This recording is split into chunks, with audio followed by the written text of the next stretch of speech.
निस्ते मूर्दांड झालेल्या समाजमनावर स्वतंत्र विचारांचं सिंचन करून या मातीला स्वराज्याची बनविताना 12 मावळ प्रांतातून डोंगर दऱ्यातून फिरताना माणसं मिळवून जोडून स्वराज्य कामी लावणं हा शिवधनुष्य अखंड निलय ज्यांनी आपल्या खांद्यावरती पेलला त्या रयतेच्या लोककल्याणकारी जाणते राजेधिराज छत्रपती शिवाजी महाराजांना मी सर्वप्रथम प्रणिपात करतो आणि आपल्या समोर विषय म्हणतोय दूरदृष्टी राजा शिवछत्रपती.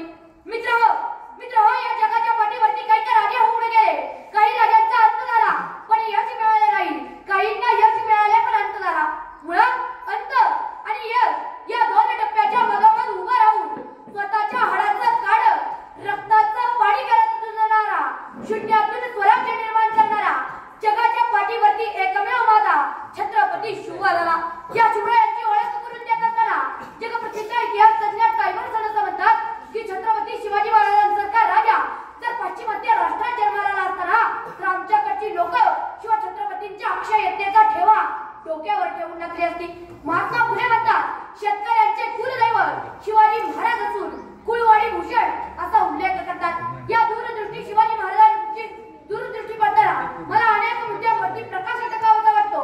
त्यापैकी शेतकरी समस्या, जल व्यवस्थापन, आरमार व्यवस्थापन, कुशल पराक्रमी, 100% स्त्रियांना संरक्षण देणाऱ्या राजाची दृष्टी एका वाक्यात किंवा एका शब्दात न म्हणता येणारी अशी आहे.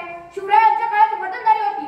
वतनदार भ्रष्टाचार वाजवताय हे लक्षात आल्यानंतर ज्याच्याकडे गुणवत्ता आहे त्यालाच ते वतनदारी दिली.